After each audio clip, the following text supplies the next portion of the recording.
Smell good, love.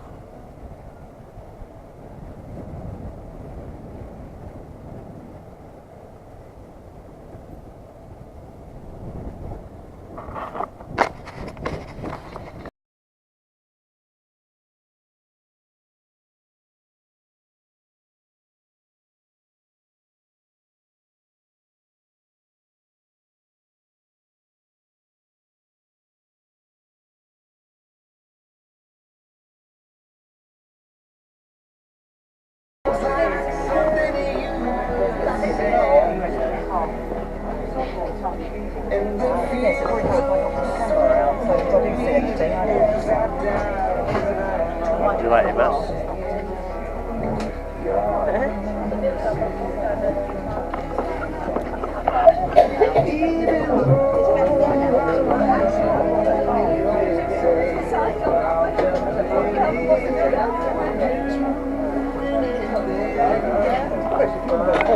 So there are many things to do. They organize a lot of things for children over there.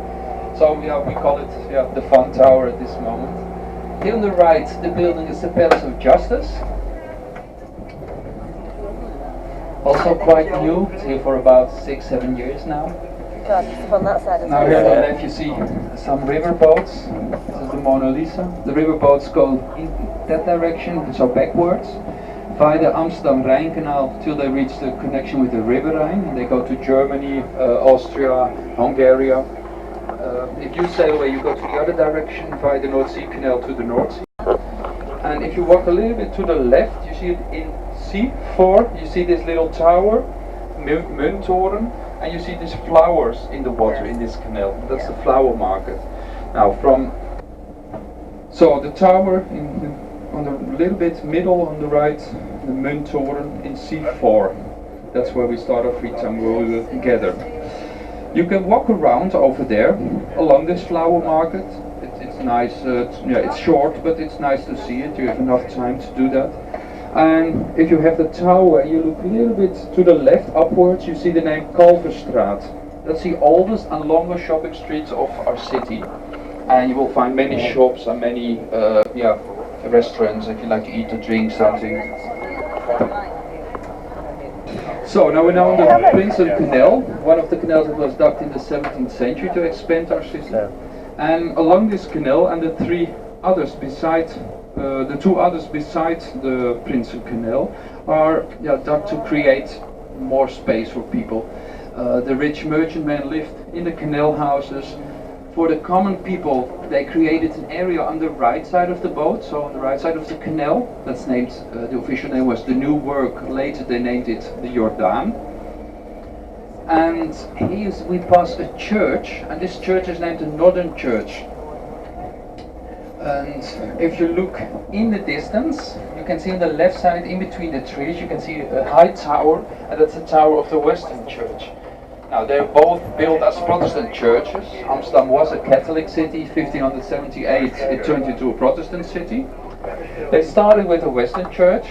They didn't finish the tower yet, and all the people went there, so the rich people and the common people. But these rich people who lived on these beautiful canal houses didn't like it that the smelly fishermen were sitting beside them in church on Sunday, or somebody else. So these rich people raised money, and with this money they built as quick as possible this Northern Church that we just passed. And when the Northern Church was finished, then they start finishing the tower of the Western Church. So first it has to be finished as quick as possible, and then they finish their own church. Now in this canal we see a lot of canal boats, of houseboats I have to say, that started shortly after the war when there was a lack of houses. People start buying an old ship, put them in the canals of the big cities in the Netherlands and start living on it.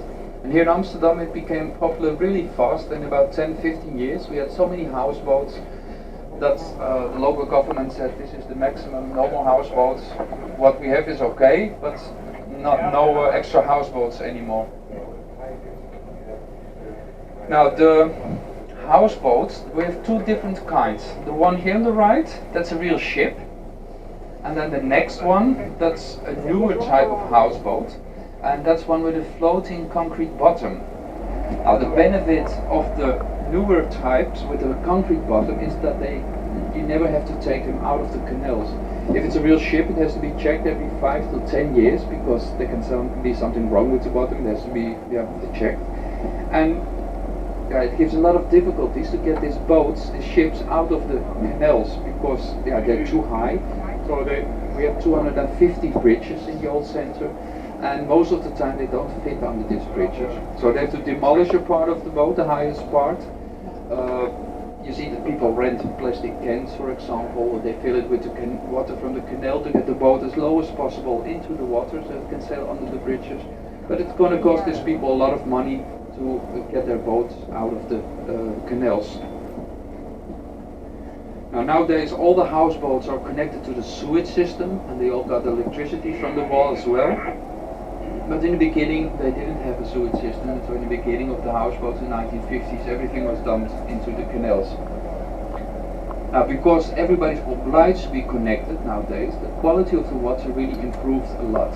And to be honest, the quality is really, really good now of our canal. Green doors.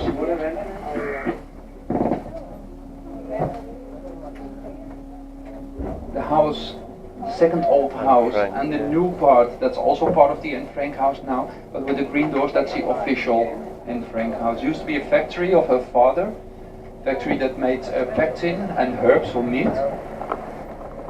And many of these canal houses over here, they have a back house, and they were hidden in the back house. There are not many people waiting in line, and that's because they have a new system. Till 3:30 you're only able to go inside with the reserved tickets that you reserve via the internet. After 3:30 you will see that the line, the queue will be a lot longer. And sometimes with nice weather it goes around the church and it goes up and down in front of the church. It's open till 10 o'clock. 364 days a year. They're only closed on Yom Kippur. Yeah, that's a little bit further. It's just a commercial for the museum on this boat. Emperor's crown on top of towers, bridges, entrance ports. That's a good one, isn't it? People were happy with it because if the enemy wanted to attack us, they could see that we were under protection of the emperor in that period. Great. Now the next houseboat on the right, when we pass the bridge, there used to live a family in this houseboat, but they turned it into a houseboat museum. So you can go inside. I don't know, I've never been there to be honest. I don't know the price, but I guess it will be around €5, €6. And you can see how people live in a houseboat and how it looks at the inside. Oh yeah.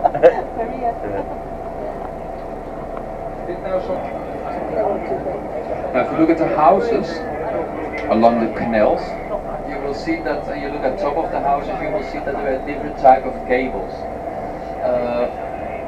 The cable was a fashion thing. One of the oldest one was the pyramid cable, then we got the step cable, and then we got different ones after another time period. And sometimes people say if they look at the houses, oh that's this cable, then the house is from this and this period, but that's not correct because sometimes people changed only the top of their houses because another type of cable was in fashion at that moment. So we're almost at the Gentleman's Canal, the Herengracht.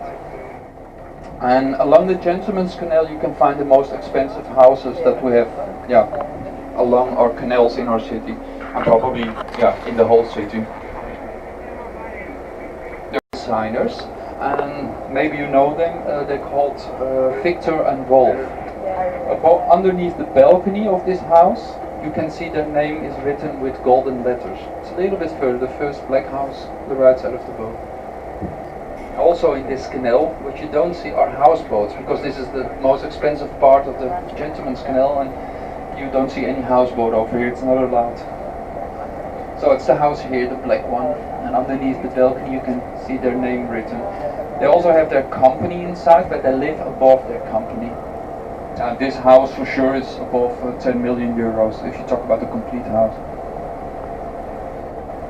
So 3 more seasons doing this job, can buy a house over here. A little bit further on the corner, is a house that's owned by a lawyer's family with the name Moscovich.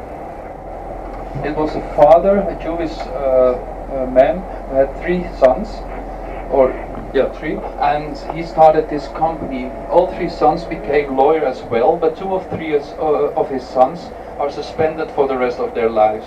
Father already stopped, he's really old now. One of the sons got suspended because he was addicted to drugs and he was not doing well. And the other one didn't pay his tax, and he had many connections with the big gangsters, with the mob. So he's also suspended for the rest of his life. So now one son of this family is running the office, and of course he has a lot of people working for him. Then here on the left side, a little bit further, you see a house with 2 lanterns, and in the middle of these lanterns over here you see a sign of a black cat. This is the cat museum. All the art in this building has something to do with cats. If there are statues, drawings, paintings. If you buy your tickets, when you go inside, you're already surrounded by real cats, because they have many of them, so don't go there if you're allergic. Here you have a boat of DHL. They transport packages over the canals. I will tell more about it. First, here on the corner, you see modern is not the word, but a newer building. This from the beginning of 20th century.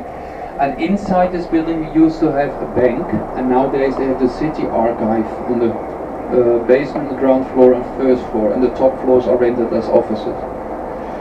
Now, a little bit further on the right side, you see the house of the mayor. You can live there as long as you're the mayor of Amsterdam. Now you see it's full of flowers, and there's police over there. If I'm correct, he became 62 years old or something. Yeah, 62.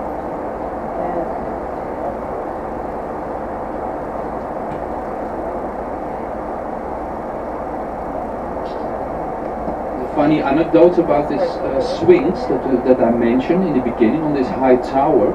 When they opened this tower, the mayor went there with his 2 daughters. They were then about 12, 13, and that was about 2 years ago.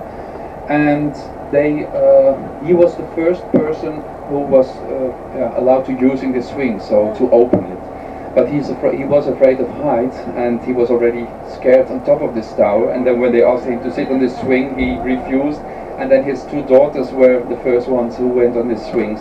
And before they started, he walked to them and he told them it was an honor to be your father. So